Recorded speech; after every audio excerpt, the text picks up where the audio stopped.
Hello दोस्तों, welcome to PRT teacher classes. कैसे हो आप सभी? उम्मीद करता हूँ अच्छे होंगे।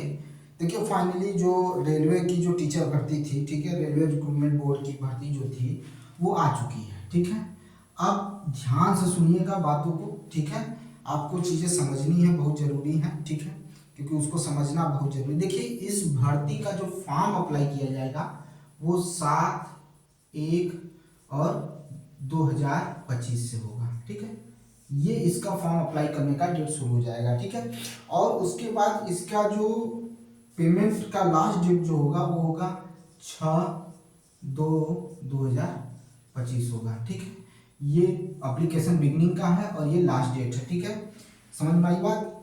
ठीक है, इतना जरूर समझिएगा। फिर उसके बाद क्या है, देखिए, जो आपका जो जनरल है, ठीक है, ओबीसी है, ठीक है, और ईडब्ल्यूएस है, इनके लिए जो फीस है वो 500 रुपये है। ठीक है, फीस क्या है? 500 रुपये है। ठीक है, और वहीं जो है, अगर हम बात करें एससी एसटी, ठीक है, एससी एसटी के, और उसके बाद इसमें और एक बार फिर लिख दिया ईडब्ल्यूएस। इसमें हो सकता है कि भाई कुछ चीजें हो तो 250 है। ठीक है, अब यहाँ पर क्या है, रिफंडेबल फीस। अगर इसमें से रिफंडेबल फीस देखेंगे तो 400 रुपये आपको वापस कर दिए जाएंगे। ठीक है, जब 400 रुपये क्या हो जाएंगे, आपके वापस कर दिए जाएंगे। फॉर्म भर लीजिए, एग्जाम दे लीजिए, उस समय आपको 400 रुपये क्या हो जाएंगे, रिफंड हो जाएंगे। ठीक है, और इसमें क्या है, 250 का 250 टोटल आपको क्या कर दिया जाएगा, रिफंड कर दिया जाएगा। इतनी बात याद रखिएगा। और टोटल भर्ती जो है वो 1036 है। मैंने कहा था ना कि मैंने पिछली वीडियो आप उठाकर देख लीजिए मेरी, मैंने इस बात को कहा था कि जहाँ पर सच्चाई होगी, जहाँ पर सच में लगेगा कि हाँ आ रही, उसी में बात करेंगे। मैंने कहा था, मैं बार बार कहता हूँ कि प्राइमरी भर्ती 27,713 भर्ती जब भी चाहेगी, सरकार चाहेगी तभी आएगी, नहीं तो नहीं आएगी। और वही सत्य होगा। कुछ दिन में आपने सुन लिया, वो देख भी लिया होगा। मैं बार बार, आप पिछली वीडियो उठाकर देख लीजिए कि सत्यता कितनी, क्योंकि मैं उन कोचिंगों में से नहीं हूँ कि बहबाई लूटने के लिए चिल्लाना शुरू कर दूं, उसके बाद दूसरे दिन अखबार में भी निकल जाए, ये सारी चीज़ें नहीं। ठीक है, जो सच है वो सच है। मैंने जाकर देखिए, मेरा पहला वीडियो 27,713 भर्ती पर जो बनाया हूँ, उसमें मैंने साफ कहा कि सरकार चाहेगी तो, नहीं तो अन्यथा इस पर भर्ती नहीं आएगी। और वही हुआ, देख लीजिए। और मैं बता दूं, ये इसके बाद आप ये याद रखिएगा, संभवतः जान लीजिएगा कि केबीएस पर भी नंबर लगने वाला है। याद कर लीजिएगा, केबीएस का नंबर लगने वाला है, तय है, याद रख लीजिएगा।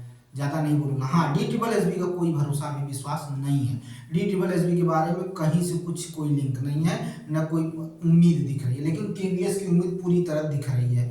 याद रखिएगा, ये बात जो है में बैठा लीजिएगा। ठीक है, बाकी आपकी मर्जी है, आप कहाँ तक शेयर करते हैं, कहाँ तक लोगों तक पहुँचाते हैं। अगर सच पहुँचाना चाहते हैं तो जरूर शेयर करिएगा, नहीं पहुँचाना चाहते तो कोई बात नहीं। देखिए, यहाँ पर क्या है, अब आप ध्यान से सुनिएगा, कुछ नई चीज़ें देखने को मिलेंगी, और उसको भी कन्फ्यूजन भी मैं बाद में दूर करूँगा, क्योंकि अभी डिटेल नोटिफिकेशन नहीं मिला है मुझे। ठीक है, तो जरा सुनिएगा ध्यान से, उसके बाद देखा जाएगा। इसमें पीजीटी की भर्ती जो है 187 है, ये पीजीटी की भर्ती है। ठीक है, पीजीटी की भर्ती है, ये बीएड के लिए। ठीक है, टीजीटी की भर्ती 338 है, सबसे ज्यादा यही है, 338, ये टीजीटी की है। ठीक है, टीजीटी की भर्ती 338 है, याद रखिएगा। टीजीटी की भर्ती कितनी है? 338 है। ठीक है, टीजीटी की भर्ती आपकी 338 है। लेकिन इस टीजीटी की भर्ती में लिखा है कि bachelor degree in related to the subject with 50% marks, साथ में बीएड डीएलएड डिग्री। देखिए, इसमें डीएलएड डिग्री को जोड़ा है। अब इसको कंफ्यूजन है, क्या है, ये क्लियर करके मैं बताऊंगा आपको। ठीक है, बैचलर डिग्री रिलेटेड टू, ठीक है, सब्जेक्ट 45% मार्क्स के साथ बीएड होना चाहिए और डीएलएड डिग्री होना चाहिए। अब इसको हम क्लियर करेंगे, और सेकेंड पेपर जो टेट है वो पास होना चाहिए। ठीक है, देखिए, काम की चीज़ें मैं जो अभी है उसे बता देता हूँ। ठीक है, सुपरवाइजर की 3 सीट है। ठीक है, चीफ लॉ असिस्टेंट की 54 सीट है। फिर पब्लिक प्रोसिक्यूटर की जो है, ठीक है, वो कितनी है, 20 सीट है। Bachelor degree in any stream, इसको भी जरूर भरिएगा। वो भी कौन भरेंगे? बीएड पास वाले बच्चे भरेंगे, याद रखिएगा। ठीक है, क्या है, फिजिकल ट्रेनिंग वाला है ये।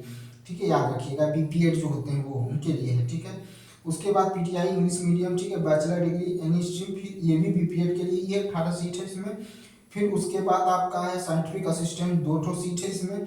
फिर जूनियर ट्रांसलेटर जो है वो कितना है, 130 सीटें हैं। ठीक है, इसका भी एलिजिबिलिटी नहीं पता चला है। फिर सीनियर पब्लिसिटी इंस्पेक्टर जो है 3 सीटें हैं। स्टाफ एंड वेलफेयर इंस्पेक्टर जो है 59 सीटें हैं। बैचलर डिग्री नहीं चाहिए, इसमें LLB जरूरी है, याद रखिएगा। फिर लाइब्रेरियन की है, लाइब्रेरियन डिग्री चाहिए, डिप्लोमा होता है भाई। फिर उसके बाद क्या होता है, म्यूजिक टीचर की 3 भर्ती हैं।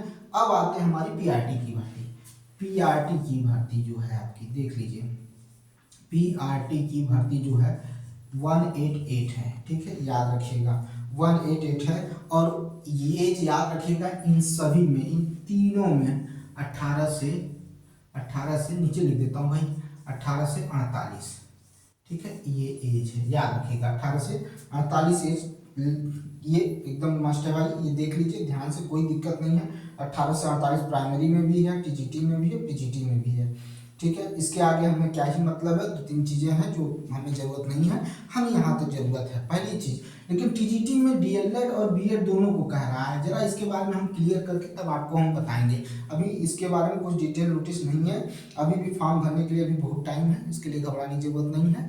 जो चीज़ें सामने हैं मैंने कह दिया था, मैंने कहा था भाई आप उठाकर वीडियो देख लीजिए कि रेलवे की भर्ती आ रही है, वो भी मैंने बताया था।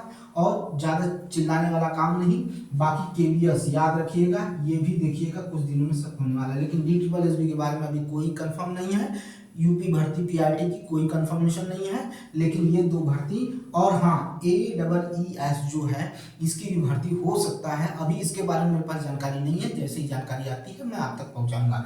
बाकी कैसा लगा मेरा वीडियो, आपको सही जानकारी मिल रही है तो जरूर इस वीडियो को शेयर करिएगा, और ज़्यादा से ज़्यादा लोगों तक लाइक और सब्सक्राइब करिएगा, ज़्यादा से ज़्यादा लोगों तक शेयर करिएगा, और सच जानना चाहते हैं तो जरूर जुड़िएगा। मिलते हैं नेक्स्ट वीडियो में, बहुत बहुत धन्यवाद।